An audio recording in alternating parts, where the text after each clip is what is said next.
Where's everybody coming in from? Anyone from Canada? Yes. Lots of Canadians on board? The United States? Here. A few here. Australia? Oh, welcome. Welcome to up above, from down under, right? And Ontario, if you're from Ontario, well, welcome to lower Canada, from upper Canada, right? Any from the UK, Europe somewhere? Oh, no? Okay, Australia, Canada, US. What have I missed? Did you say South America? Central America, welcome. A long way from home. Welcome. Okay, let's get on our way then. You can hear me okay in the back. If you can't for any reason, just let me know. Because your comfort is my command, alright? You need to hear and need to be comfortable.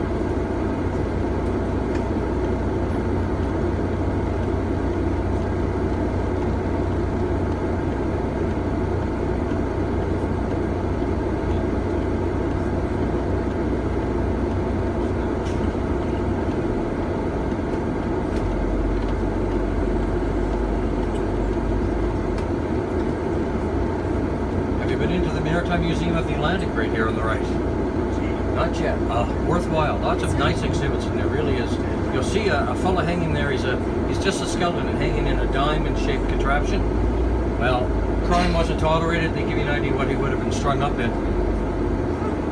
Kind of a neat. Also exhibits of the Halifax explosion, the Titanic, the SS Atlantic, anything to do with the water. Edward Cornwallis came in here back in 1749. He saw this beautiful harbor. It's 10 miles long, 270 feet deep in some places. Never freezes over. It's the largest ice-free harbor in the world, next to Sydney, Australia. So we're in good company. He liked that harbor. He thought, I must build a British garrison here. And he looked up the hill, and you might notice if you've been in Halifax for even 10 minutes, you might have noticed there's a few hills here. So if you look to the left, you might see a hill off to your left. That goes up to, you see the town clock and Citadel Hill. So he liked that hill because he could look over the city, look over the harbor. And why would he do that? Because he basically, in his own fashion, saw a piece of property he liked, he stole it, and then he built on it. So poor Edward Cornwallis made a bad name for himself. Also, lots of privateers back then. All these buildings to our right used to be privateers' wharves, or places where they stored their booty that they stole from ships. And a privateer was a legal pirate. He got a mark from the king, and so he made a lot of profit. And one privateer that we know of was Enos Collins. He lived here in Halifax, had a big estate up where St. Mary's University is in south end Halifax. And he made a lot of money, millions of dollars. Look at one of these streets on the right-hand side. This is what a street in Halifax used to look like many moons ago. But you can see the ladies in their long skirts and the privateers and the pirates. Here's White Door right here. See B-A-N-K above that white door? That is Collins Bank. He started to lend money. He had so much. It was just strictly business, people. Strictly business. It eventually morphed itself into the Canadian Imperial Bank of Commerce. And I don't know about you, but I think banks have been pirates ever since, or am I just thinking about it?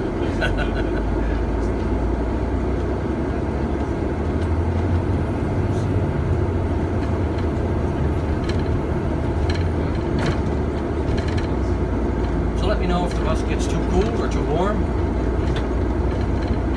I have a feeling today is going to be one of those days where we're going to like the cool. And speaking of pirates, there's a casino. Beautiful casino just off here to the right. Can't hear me? Okay, let me turn it up a little bit. How's that? That help? Thumbs up? Okay, good. Thank you. They like to take your money too at that casino. Speaking of pirates. There's only one machine that I trust at that casino. It's called the ATM. Works every time. You're bound to get money out of that one. It's the only one. Everything you see down ahead of us to the right, that's all the shipyards, the dockyards. You see the Navy fleet here. Some ships are moored, not too many at the moment. Must be out doing maneuvers, but this is the Canadian Atlantic fleet that moors there. We'll see that coming back. I'll bring you back that way and show you that into the harbor all the way back downtown.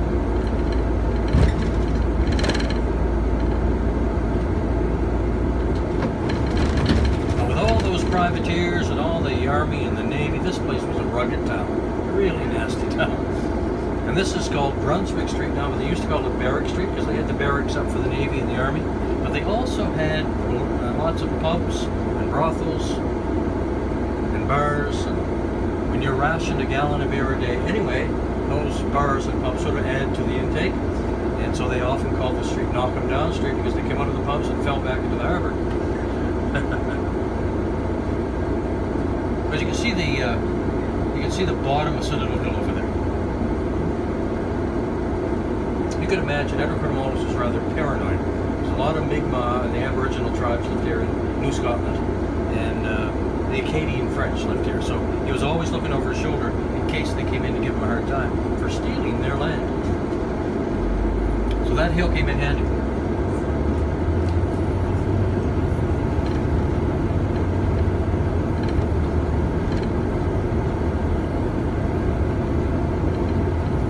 See a good view of the Citadel on the left-hand side. It's a star-shaped fortress. They give a nice tour up there. If you're here for a while, take it in. Fort George is dug down 30 feet into that natural drumlin, Ice Age drumlin. And they're all dressed in 1800s costume period with the 78th Highlanders changing the guard every hour, doing their drills. Really fascinating tour. Never an angry shot fired from that hill. Must have been ominous enough without having to fire anything from it. Then this would have ended the city. You came out to all green space out here, and they used it for grazing military horses. But now we use it for everything that is sports. So keep an eye on the left and the right. You'll see lots of fields. Left-hand side, you'll see some tennis courts. Right-hand side, you'll see high-speed skating oval. Used for anything with wheels on it these days. This time of the year anyway.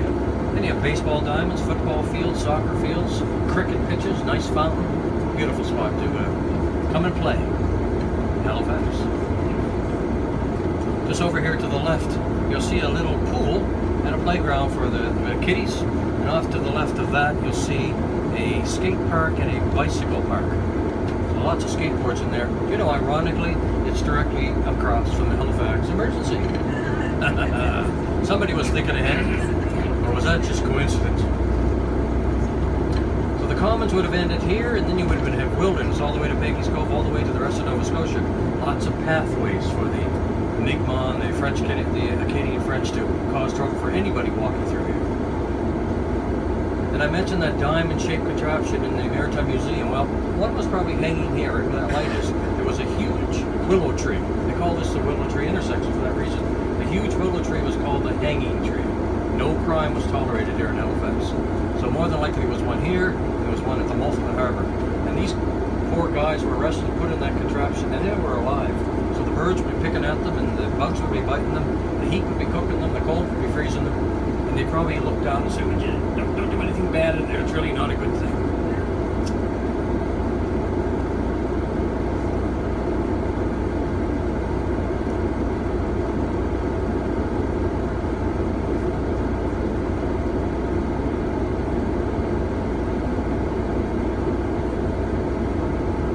Interesting gardens off to the left-hand side.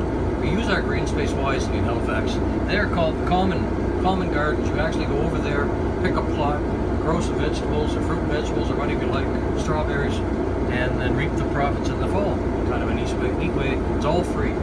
Most people grow fruit and vegetables over there to give to the food banks here in Halifax. That's a good purpose, I think.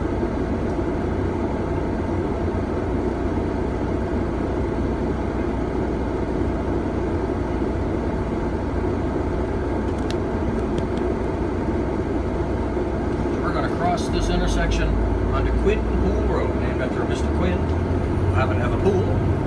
You could swim or skate depending on the season. This street is one of the main thoroughfares into and out of Halifax. There are only three, so if you rob a bank, you better hurry. You'll block the three exits. We're on a peninsula, so we have Quinton Road, we have Bears Road, come in that way, and there's another one over by the Bedford Basin, way off to the right, to the north. This street has something like 44 restaurants on it. It's all also one of the streets that used to separate the classes in Halifax. We lived on the right-hand side, and further down in the north end, well, we hadn't quite arrived yet, so to speak. Atlantic Superstore here, by the way, one of our grocery chains. If you lived on the left-hand side of the bus on the south end, well, you had arrived. Unfortunately, we don't follow these class rules anymore, thank goodness. We can live anywhere we want in Halifax, regardless how poor we are.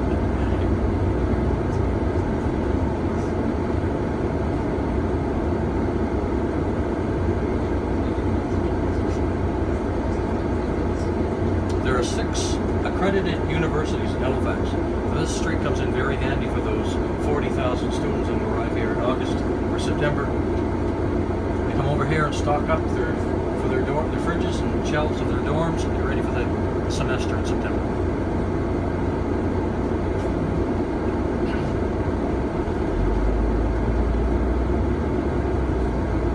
Now, you won't see a street like this in Peggy, Cove, rest assured. This church on the left-hand side, Weston Baptist Church, they have a nice tall steeple standing proudly there, and they had conversations with McDonald's further down the street. You can see on the left, the green roof. Look how high that archway got. I have a feeling the discussions the church had was about their steeple. This archway better not go above it. Look how short that little archway is. And you'll notice a red Canadian maple leaf right in the bottom of that. It's a Canadian McDonald's.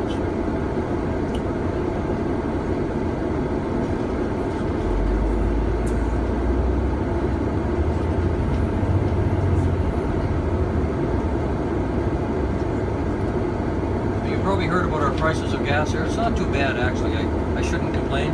122.5 per liter. That's not per gallon. We wish it was per gallon. Multiply that by 4.5 and you've got our gallon. But I guess in other places in Canada, in the US, or even the UK, gas prices are high. So we're not going to complain. We can't do anything about it anyway. They put it up on Thursday night and we have that price for 1 week. So Friday morning it's either up or down. Did I hear $1.65? Is that right? Oh my goodness. So we're doing okay, aren't we? Yeah. That's why I'm not going to complain. Yeah. Lots of coffee shops, lots of restaurants. You can see the Chinese restaurant on the left, Subway on the right, even a Tim Hortons. There's a Tim Hortons there on the right hand side. Everybody know who Tim Horton is. He was a hockey player in Ontario, lost his life. These Tim Hortons went up after his death. They're $1 billion industry now, owned by another company. There are about 85 of them in the Halifax municipality.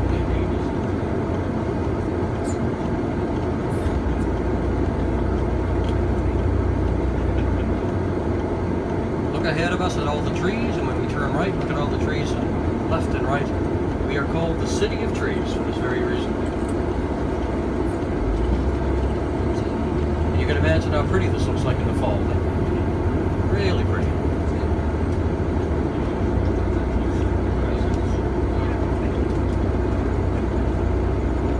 Well, you might have noticed I'm wearing a kilt today. If you call it a skirt or a dress, you'll get killed. But it is the uniform for Ambassador's Grey Line, for the guides and the driver guides. And we said when the boss said, why don't you wear them? We said, oh sure, that would be great. Yeah, that'll be fine. But I'm happy to wear it. I've been wearing it for 16 years, and it has its built-in air conditioning. It's very nice, actually. The only enemy I have is the wind at Peggy's Cove. So. We have some Scottish heritage in Nova Scotia. We are called New Scotland. In 1621, the Royal Charter of New Scotland was given to William Alexander by James I of England, who just happened to be James VI of Scotland. So, if you ever see that T-shirt with 1621 on it, that's what it's all about. And we have a tartan as well, registered in 1956. That tartan is mostly blue and white. Blue for the ocean, white for the surf, but it does have green threads for the forests and red threads for the Royal Line of Arms of New Scotland, and gold threads for the Royal Charter of Nova Scotia, or New Scotland. Well, the French took it back, but we had a little bit of Scottish heritage for a while. How did Halifax get its name? Well, Edward Cornwallis's boss was Sir Montague Dunk. we're awfully glad we didn't name Halifax or this place after Mr. Dunk, because I'd be a Dunkaroo driving you through Dunkville or Dunktown or something crazy like that. Instead, we named it after his title. He was the second Earl of Halifax, so we are Haligonians as a result, as opposed to Halifaxians in the United States or Halifaxians in the UK. So you're Haligonians for the day. How do you like that?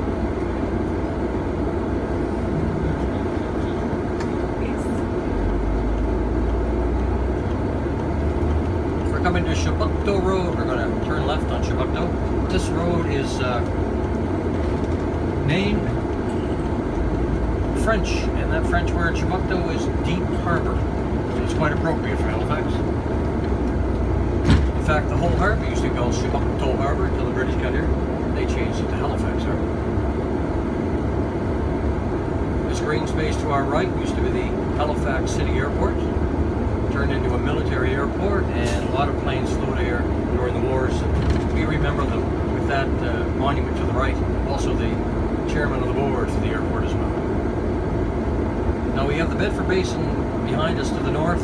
We have the harbor, primarily where we came from, the Maritime Museum, all along there for 5 or 6 miles. And how does Halifax become a peninsula? Well, at the bottom of this hill, there is an extension to the harbor that comes in northwest. And it's called the Northwest Arm, naturally. And you'll see some beautiful yacht clubs, some high-end condominiums, and beautiful homes on that extension. So keep an eye on the left as we get to the bottom. I'll point it out to you. That would be the extension of the harbor and what makes us a peninsula.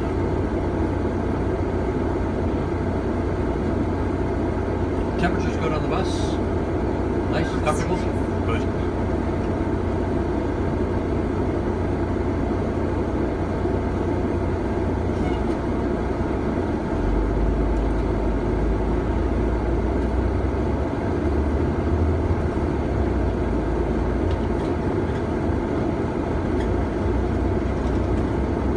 CBC emblem, the circle, the red circle down there, white circle on red. That's Canadian Broadcasting Corporation. If you know Anne Murray, she probably cut her first record out of CBC. Not that office, mind you, that's new. And also this hour is 22 minutes, you may know of. They probably recorded at the CBC as well.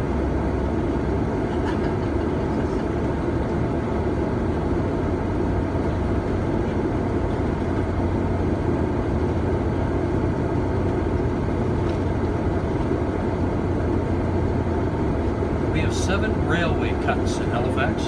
Our railway goes under us and around us. We're going under a railway across here right now. And one of those railway cuts is being repaired. It's kind of dangerous to drive over it with a bus this size, so they're fixing all of these if they can. And it's on Quinpool Road. I usually come straight down Quinpool Road that we were on, but I had to go around it today. That's why we had a slight detour there. If you look to the left, you can get a really good view of the Northwest Arm right there to the left. It's a pretty part of the harbor, that's for sure.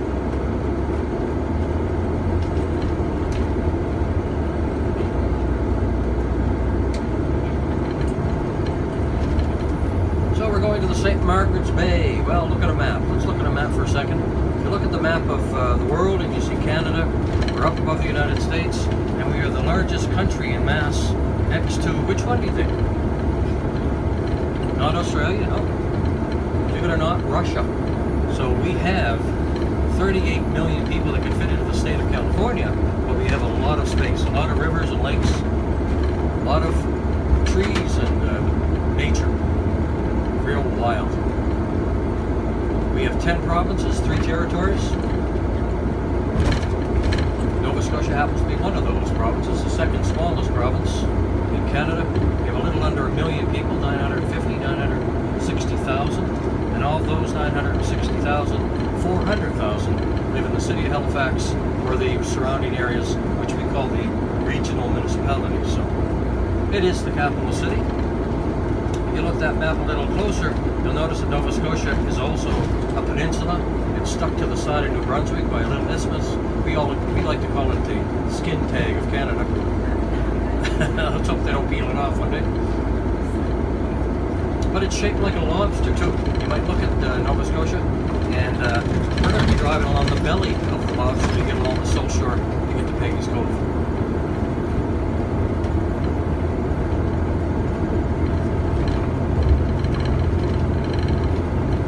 Looking at that map again and looking at the peninsula of Nova Scotia, you'll soon see that there's lots of bays and coves and inlets. We've got something like 10,000, 15,000 kilometers of shoreline based on all those coves and bays.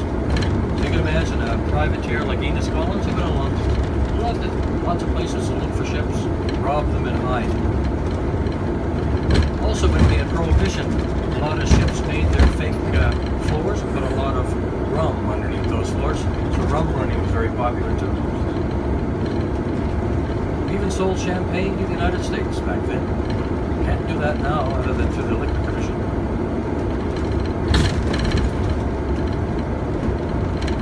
We have some symbols we're proud of. Our provincial flower is the Mayflower. Our provincial bird is the osprey. We call it fishhawk. Our provincial berry is the wild blueberry, not the cultivated one. Sweet little guys.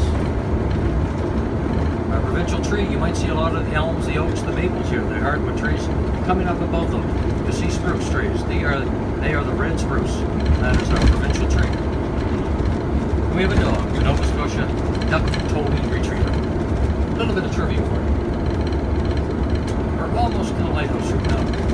And our motto in Nova Scotia, riches from the sea. We are going to visit a beautiful fishing village that surely has reaped riches from the sea.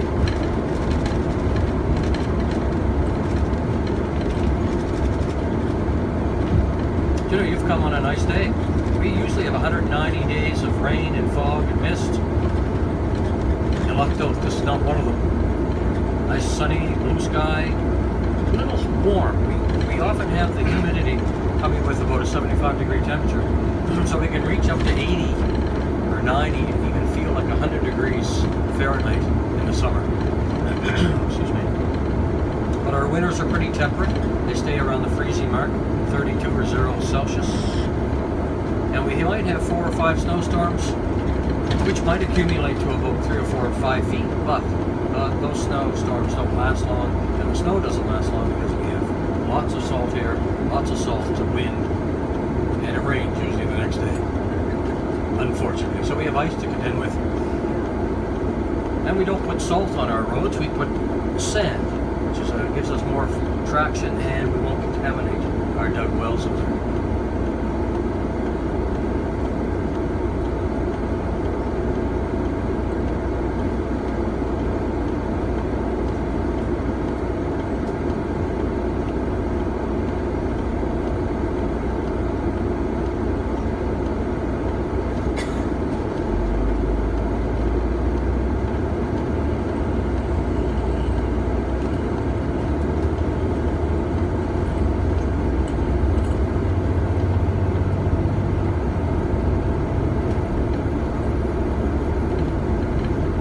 I always like to ask, I've got 45 people on board today. Fantastic.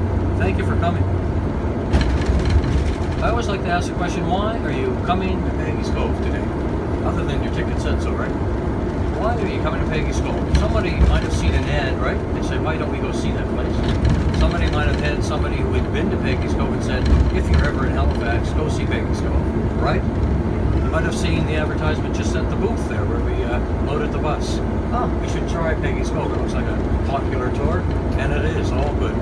Let me tell you why you're going to Peggy's Cove. It's that for sure, but it's also what you're going to see there. You're going to see a fishing village. It truly exemplifies a fishing village without question. It was founded in 1811. 800 acres. It was issued by the province to 6 German families. So a little bit of German culture there. It was another colony built by the British, and the Germans came from Upper Rhine at the time. They were friendly with the British Crown, so they set up a little colony. They did some fishing and farming. They had cattle. There's another challenge for you. Look at these trees and see how nice and big they are. Also look how they change when you get to Peggy's. But also look for farm country. I'm really interested if you can see any farm country on a Peggy's Cove. Back in the 1900s, about 300 people lived at Peggy's Cove. Today, 38 full-time residents. We have just doubled a little bit of their population with this bus loop.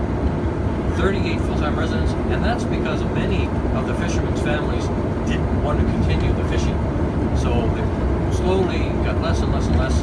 The only ones there now are the fishermen that love to fish. I don't know what's going to happen as they pass away. Their sons and daughters may not want to fish. I don't know. But it is a very strong and working fishing village today. They have a schoolhouse, little red schoolhouse. You might see it, but it's not a schoolhouse anymore.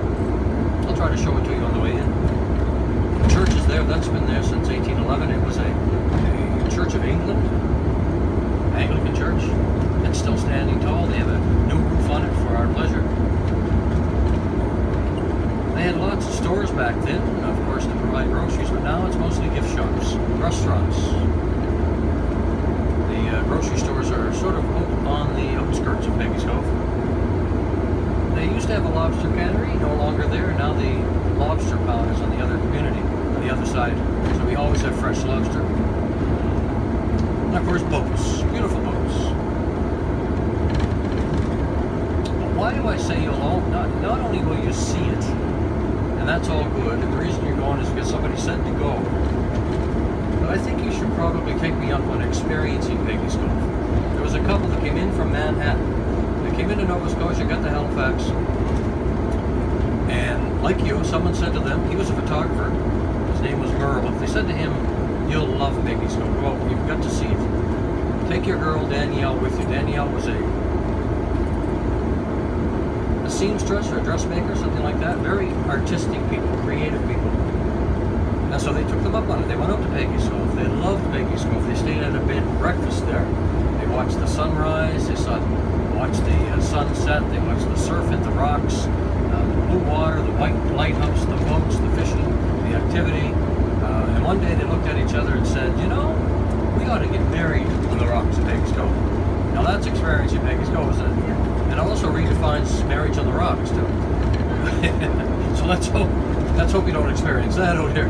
But if you want to get married on the rocks, renew your vows, let me know. I'll search down a minister for you. But my point is, you may not reach that caliber of experience, but my point is that we all see Peggy's Cove differently. I live between Halifax and Peggy's Cove on this road, and I can still go out to Peggy's Cove, sit on a rock, and either marvel at the power of the sea and the beauty of the rocks and the lighthouse, but also be comfortable with the ease, the relaxation of the salt air, just relax there.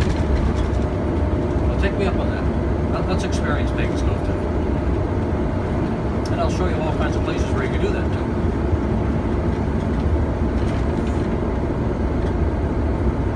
The first lighthouse was built in 1868 at Peggy's Cove.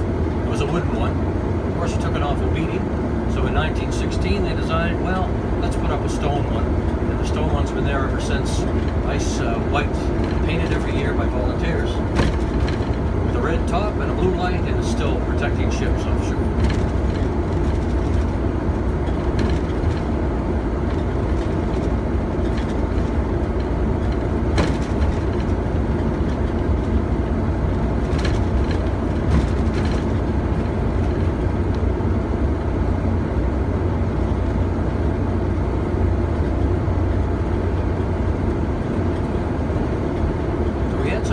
Back at the time when trawlers came in and basically raked the codfish grounds clean.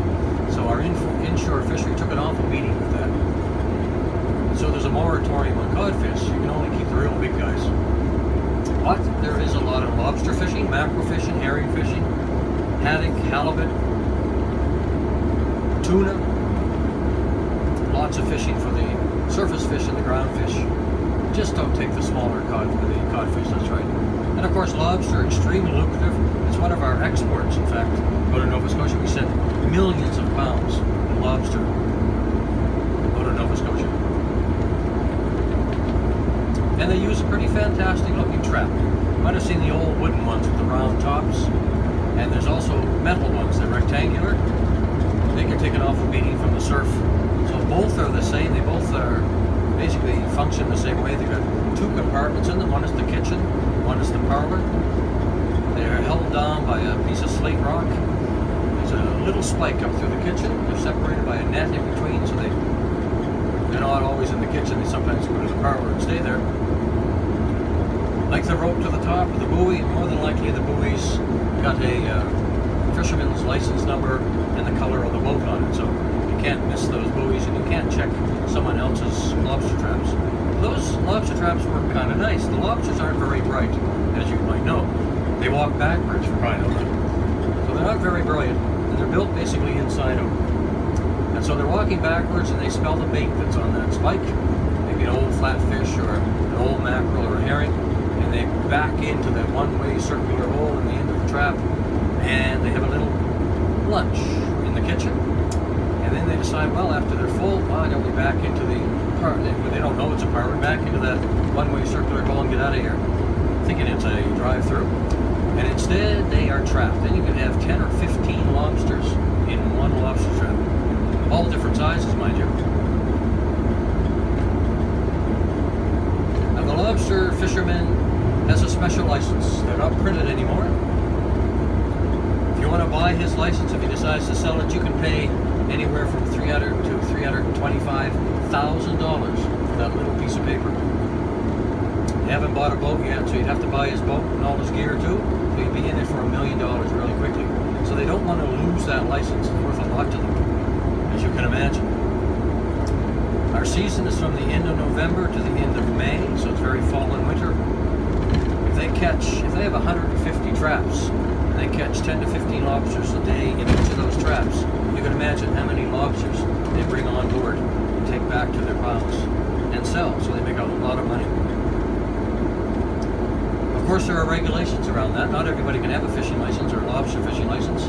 First of all, they don't print them. You're going to have to buy it. So if you have $1 million, good luck. So these fishermen take great care in caring for our lobsters in the industry.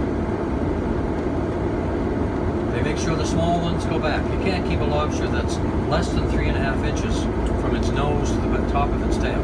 So back into the water it goes.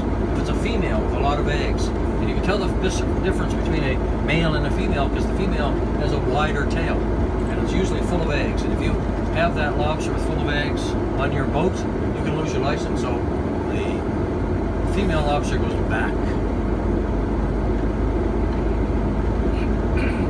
It takes about 5 to 7 years for a lobster to actually grow.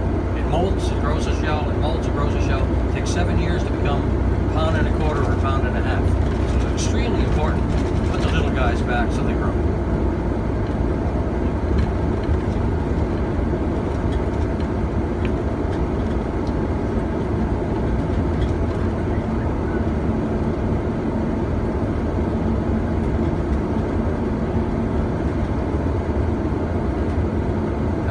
Comfortable, nice and cool.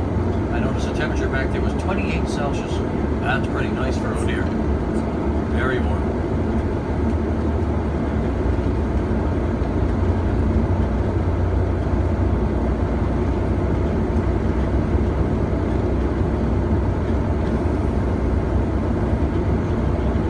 Now with those 10 or 20,000 kilometers of shoreline, you can imagine how many shipwrecks we've had. Lots of shipwrecks around Nova Scotia.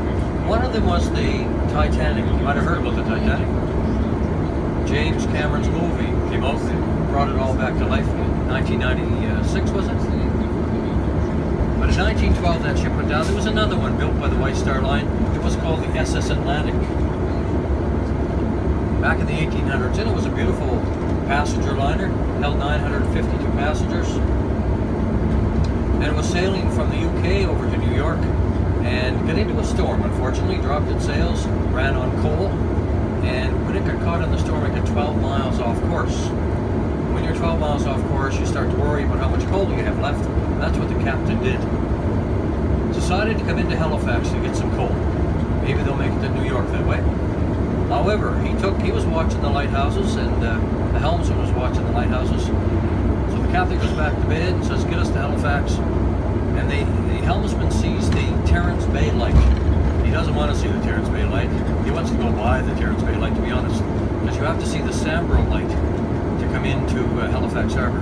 So he makes a wrong left turn into a very reefy, narrow, rocky, rough bay called Terrence Bay. We found Mars Head, leans over to the side, takes on water, and 562 passengers lost their lives. The ironic thing is, it was April 1st, 1873. And the other ironic thing is, when they checked the coal reserves on that ship, he had more than enough to get to New York. Terrible mistake, terrible tragedy. We always remember that shipwreck. We went out to try to, went down where the ship was leaning, tried to help people, but it was so rough we couldn't get people. The ropes were slippery, and the fishermen and the residents of Terrence Bay and Prospect and Upper Prospect, all the areas around here, unfortunately could only save the 400 something that were remaining. We did get them off to New York. And there is a heritage center and a interpretation center, as well as a memorial site at that particular grave site for the ship. You can see a lot of articles that they found on the ship. And it's just up here. If you take a drive 9 kilometers or 5 miles to the left, you'll come to that memorial site or heritage park. You see the sign just coming up on the right hand side with a big key on it. SS Atlantic. So that's a freshwater lake to our right. That's called White's Lake. So from now on, any water to our right is going to be freshwater. Any water to our left is going to be saltwater. We're going along the South Shore. We finally made it.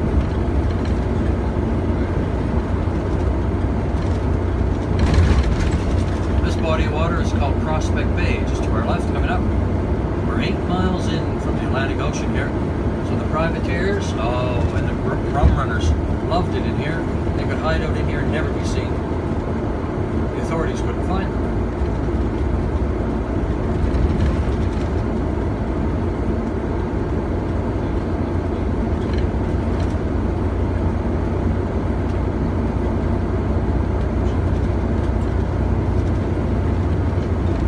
We're coming into a little community called Shad Bay, named after the fish, shad.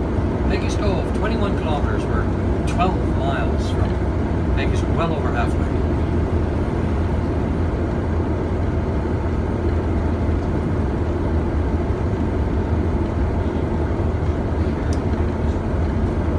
Just to the right, you will see a school. This school is in memory of the SS Atlantic. It's called Atlantic Memorial Elementary School. So we never really forget.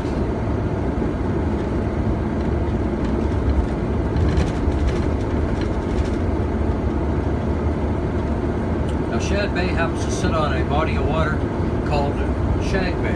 That's not the British shag, by the way. The shag is a cormorant, a black bird. The duck does not, the water doesn't flow off its back like a duck. Instead, it fishes very aggressively. A great fisher, the cormorant. And unfortunately, it has to get up on a rock or a reef and spread those wings and dry them out before it does any more fishing. So as we drive through Shad Bay along Shag Bay, keep an eye out for some cormorants drying their wings. We're only about 5 miles in now from the Atlantic Ocean here in Shad Bay.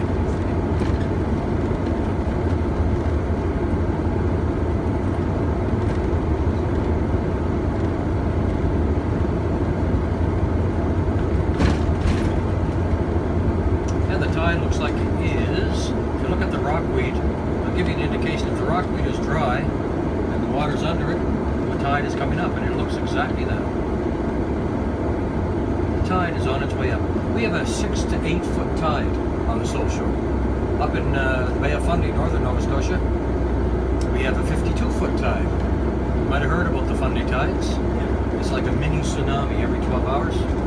They try to harness the energy for 52 feet of water, but they keep ripping the turbines apart. Back to the drawing board. We're going to drive around. That's an island. We're going to drive around that island along the water here. It's called Cochrane's Island now, but back when Captain Kidd supposedly buried a treasure, he called it Widow's Island. I killed off me crew. But there's only one treasure you're allowed to legally hunt In Canada since 2010, 2011, that's the Oak Island treasure. That's another story.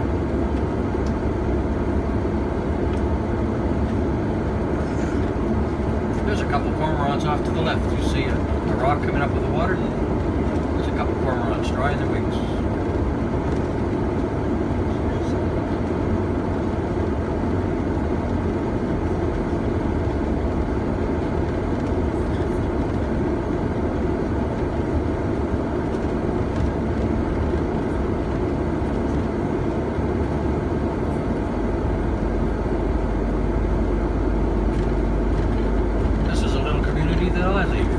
Bayside. Anybody that lives in the Bedrock communities of Halifax, like Bayside, we came through Shad Bay. Well, we commute to work in Halifax, unless we're retired and have a business of our own, maybe. Used to be a fishing village. Now it's just a place to live. It's a beautiful spot. A lot of retirees here.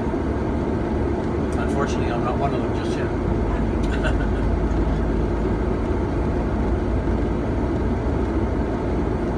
And we're still going around that island. Great spot for recreational boating. Go around the island and stay away from the open Atlantic. We're about 5 miles in from the open Atlantic here. Of course, fishermen need a ship, don't they? A boat. How do you catch the fish otherwise? Well, just off to your right, just up here, you see a green boat with a white cabin, the orange buoys on top. That is called a Cape Island boat. In 1911, there was a gentleman sitting at Cape Sable Island, just south of Nova Scotia. And he was looking at a seagull. And if you look at a seagull, they're nice and high in the head. They swoop down. They've got a nice deep keel with their feet in the water. And they sort of narrow off at the stern. So if you look at that Cape Island boat, it's high in the front, narrows down, and nice deep keel like the feet of a seagull. So seagull was a good way to look at a boat. And that boat cuts through the surf. And it is the fisherman's boat of choice.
Back in 1998, September the 2nd, it was a Swiss Air flight, 111. Came out of New York, was flying to Geneva. It was an evening flight. And it took in some smoke in the cockpit, which they later found out was from a smoldering PA system or an entertainment wiring system. And it eventually took over the controls of the plane, and they couldn't actually control the plane at all. They did manage to get in contact with the airports, who basically said, get out to Cove for St. Margaret's Bay, get rid of some fuel, come back to the Halifax Stanfield International Airport, and we'll try to help you out with your smoke problem. However, their smoke problem overtook them, and they nosedived 6 miles off of Peggy's Cove at about 10:30, 11 o'clock at night, at about 555 kilometers per hour into the Atlantic Ocean. Disintegrated in 1 second into a million pieces. All 229 passengers and crew lost their lives that night. And it was kind of, we always felt guilty around here because we heard helicopters going and we just sort of lay in bed and didn't think much of it until the next day when we realized a plane had crashed. Very, very sad. But the reason I bring that up is, first of all, we have a memorial on the other side of Peggy's Cove that talks about that plane going down and remembers it. And also, there was a lady on that plane by the name of Stephanie Shaw, and her parents, Margaret and Ian, were rather compelled to come to Nova Scotia and to Peggy's Cove because they had a memorial service, flower and wreath laying ceremony at the site of the crash. So they came over. Now, Stephanie was a flight attendant on the plane. She didn't make it all the way home to Geneva. She wasn't working that night either. She lost her life. And Ian Shaw came here and he said, I can't leave here. Margaret Shaw came here, his wife, and said, I can't stay here much longer. And as a result, they must have had a very strong marriage because he stayed here, she went home, and they lived happily ever after because he kept in touch with her with email and phone and letters, and thank goodness for the internet back in 2000. Thank goodness. But he couldn't stay, so what would he do if he stayed here for 10 years? Well, he was a watchmaker and a jeweler. He didn't want to do that while he was here. He reminded him of home too much. So he went into Westover. They welcomed him with open arms, and they had a building that had space upstairs where he could stay, and the space downstairs he turned into a restaurant. So he flipped burgers, made lobster rolls and fish and chips, and he called it Shaw's Landing. I think there's kind of something philosophical with that. He wanted Shaw's Landing to be something positive. And that's the way he coped with the loss of his daughter. What did he do after 10 years? Well, he gave back to Westover. He gave that restaurant for very little money, if any, to a newlywed couple in Westover. So he gave back. Something good or something very, very tragic. If there is such a thing.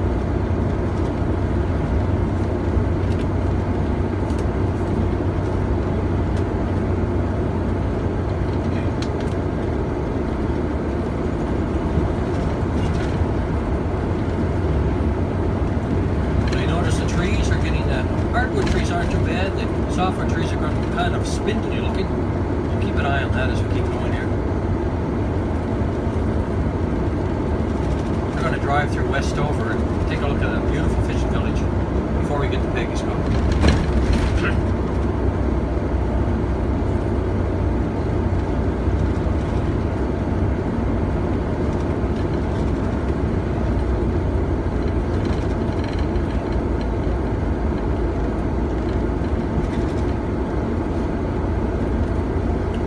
Well, you're probably wondering how Peggy's Cove got its name. You might have heard. Well, let me tell you a couple things. Geographically, it's on the eastern point of St. Margaret's Bay, so they called it Eastern Point Harbor on the maps for quite a while. Back in 1766, Peg's Point, where the lighthouse sits, was out in front of a little harbor, so they decided the little harbor behind the lighthouse, they'll call it Peg's Harbor. That made a lot of sense in 1766. There was also a lot of Acadian French, and one of those gentlemen that were there was Samuel de Champlain. And Samuel de Champlain, his mother's name was Marguerite, and it's on St. Margaret's Bay. So what's the nickname for Margaret, or Marguerite? Peggy? Yeah, sure. So why not call it Peggy's Cove based on the nickname for Margaret? Well, I have another more romantic story for you. It's up to you what you want to take home with you. But there was a sole survivor of a shipwreck just off of Halibut Rock, which is next to the lighthouse. There was one survivor. She was a little girl. She landed on the rock somehow, precariously. The fishermen were looking. One day they went back and kept looking, and one fisherman found this girl as if she was waiting for them. Very little, and didn't remember her name. Probably too small to even know what it was. He put her underneath his rain slick, took her back into the cove, and they tried to decide what should we call this poor little girl. The only survivor, we can't figure out who her mother and father were, if she had any. And so they decided, why don't we just call her Peggy? And people started to visit Peggy of the Cove. So that's what we're doing today. We're visiting Peggy's Cove today. So it's up to you, romance or history. I kind of like the romantic one myself.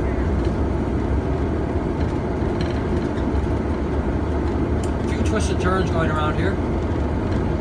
As we make our way to Peggy's Cove, I promise I'll straighten it and flatten it on the way back. Is that okay? That's a promise.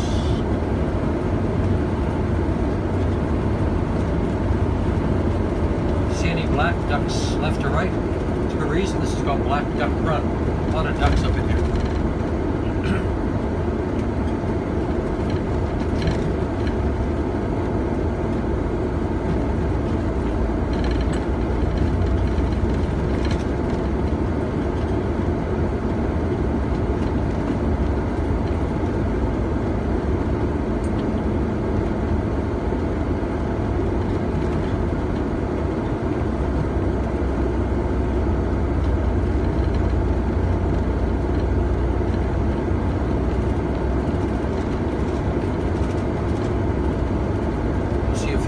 Coming up on left and right.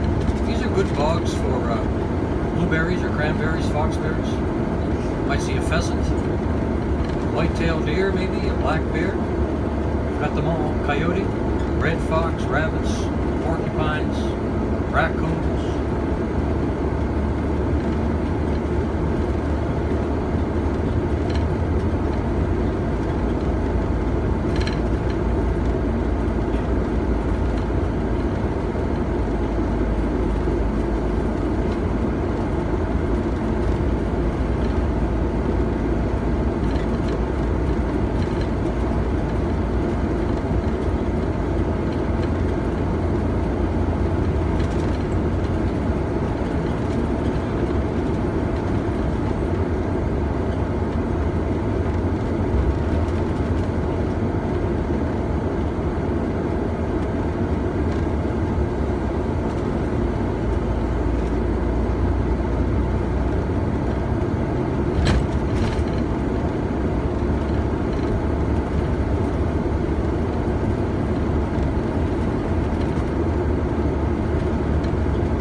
Westover, last community before the 800 acres. At the top of this hill, look straight ahead and off to your right, and you'll notice how the terrain changes dramatically. Lots of granite, lots of rocks on top of rocks.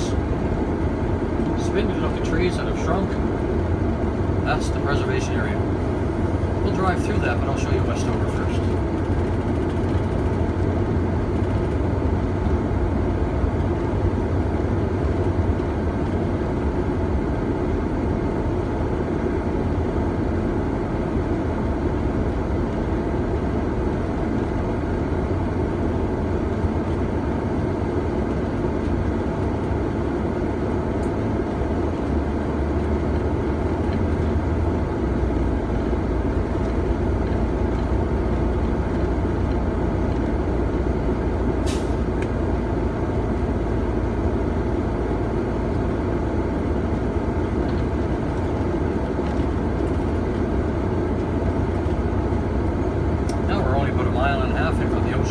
Peggy's Cove sits on the ocean, so we're in for a nice day out there.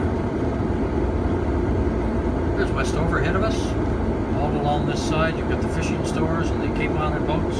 You'll see the rectangular lighthouse, like rectangular lobster traps and the round tops.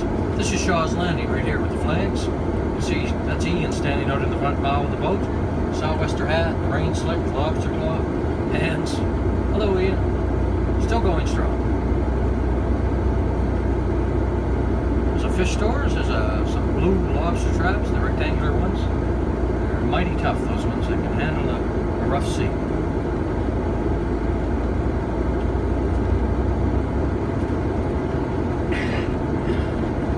It's a beautiful little fishing village, isn't it?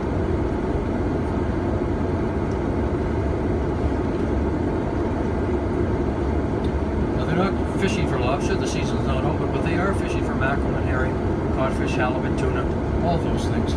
Getting their boats ready for the November season. This is a fisherman's home to our left, right here. His brick home. He's done all right for himself, I think. Very well for himself.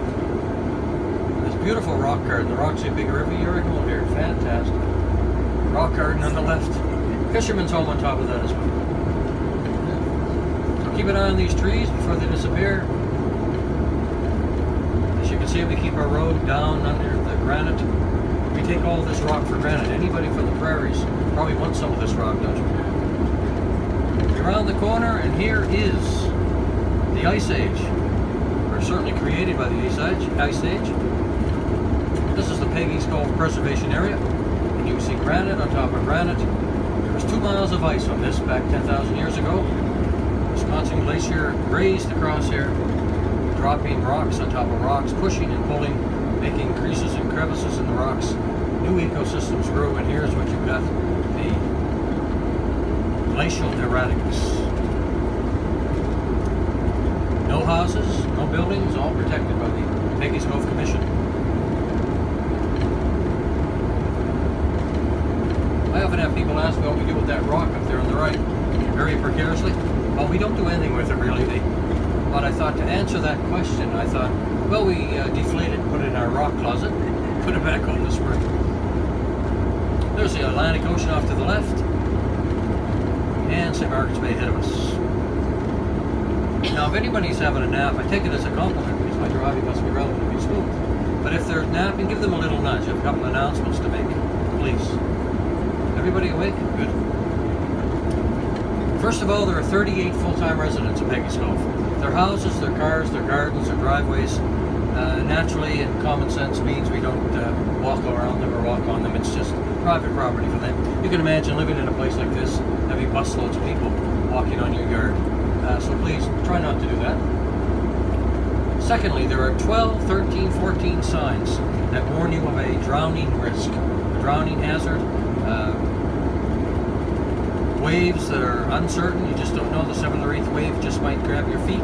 And there are black rocks. The salt water is hitting flat white granite, and that turns black with the salt water, and it is very, very, very slippery.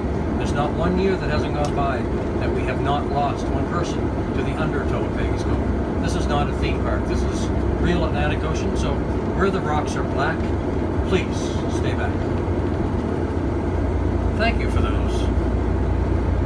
Listening to those public service announcements.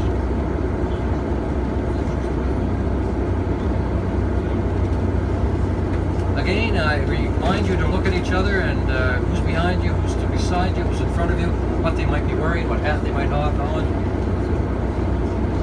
just so that we can all get back on the bus and know that everybody's here.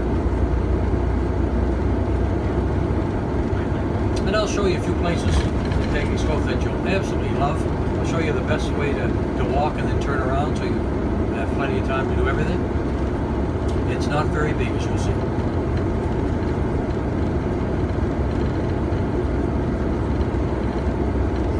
And there's the steeple of the church welcoming us to Peggy's Cove.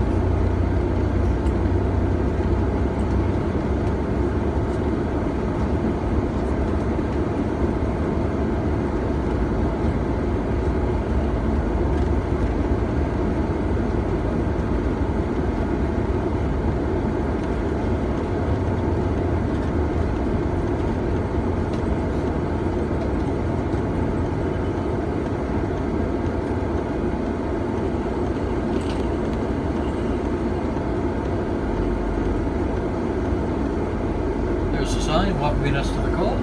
Thank you very much. So welcome to Peggy's Cove, everyone. Here's the danger sign right there. Sudden high waves, drowning hazard, keep off black rocks. Please. Yesterday I saw a family on the black rocks, and the father was dipping his son's feet into the water. And I thought, the whole family's going to go. Please don't do that. If you want to walk back to this church, it is open. Or remember, you have to turn around and come back. It is a warm day, so I don't recommend coming all this way back, but if you don't mind the heat, you can walk fast, by all means. You see a yellow hose over there, a blue hose there. Fishermen get a discount on paint, so if their hose is yellow or blue, more than likely their boat is too. Off to the left, you can see some round lobster traps and the rectangular ones. Look at that. Beautiful Atlantic Ocean, the white rocks. The lighthouse is over there. You see the top of the lighthouse? And the restaurant. That's where we're going to park up there. So I always recommend walking this far. There's an information center to the left, as well as washrooms. And on the right-hand side, you've got the DeGarth Gallery, which is closed. But if you look over your right, just look you sharp right over your shoulder. Look at that 100-foot granite wall. He, in his 70s, decided, William DeGarth decided he would carve that. It immortalizes the fishermen of Peggy's Cove. Every face in that rock represents an actual fisherman that lived here. see Peggy's 2/3 over from the right. So from right to left, it has a theme: work, bounty, and grace. So come over, take a picture of that, then turn around, and I'll be up behind the restaurant. You'll find that out in a few minutes anyway. You'll all be getting off back there. If you like homemade ice cream, handcrafted they call it here, there's Dee Dee's Ice Cream just here to the left. The little red schoolhouse is off to the left right there too, you see.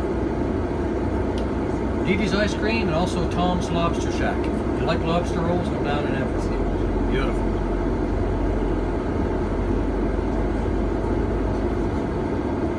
This is Peggy's Cove to our right here. Cape Island boats, the wharves, the sheltered little harbor. And then you see a little rough roadside. This is Peggy's Cove, the most photographed cove that you will see. Take a few photographs, experience it. Come down here and have a lobster roll at the little bus.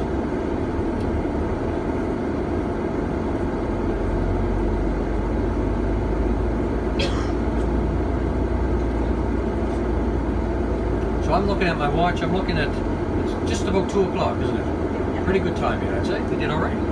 So if you could be back on the bus by 3:20, that gives you 1 hour and 20 minutes to enjoy Peggy's Cove. My name is Paul. Don't forget, I'm wearing a kilt. This is a Government Wharf off to the right. Come down, take a picture of a Cape Island boat, Government Wharf, the lobster traps, Peggy's Cove gift shop right here. It's a pretty nice one.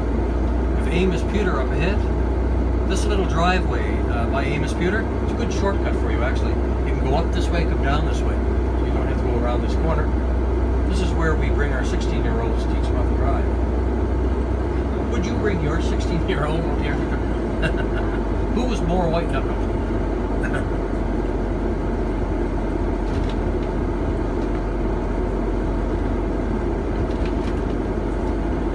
There's a restaurant to the left, the Southwestern Restaurant. Restaurant's at this end. There's a gift shop upstairs and at the other end on the bottom. And a neat thing, they actually will postmark a passport or a postcard with the lighthouse. So go upstairs to the post office. That's a neat little postmark. And you'll see what I mean about the black rocks. See the seaweed and the black rocks right here? There's black rocks over there further. Don't go near the black rocks. They're slippery and they could be wet.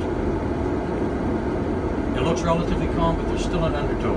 Current coming in, current going out all the time. There are some flat sidewalks just up here. You'll see a bagpiper. Just to by him, there's a nice sidewalk, takes you up to the lighthouse safely. If you walk in the rocks, be very careful. The entrance to the washrooms and to the restaurant, the gift shop, is right here to the left. You can see the restaurant in front here by the sign, or right here by the fellow in the blue shirt and the red hat. There's a nice place over here, the photo hut. They'll take your picture, put it on a postcard, then you go up to the post office and postmark it and mail it to yourself. So what's my name again? Oh. What time should we be back on the bus? 3:20, that would be fantastic.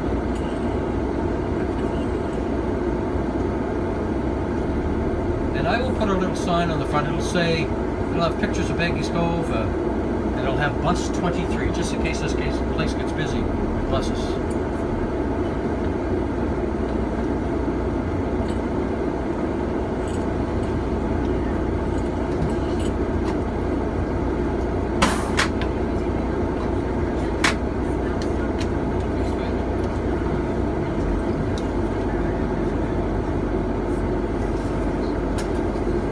I'm just going to put a stool up for you and make it nice and safe, and then I'll let you go.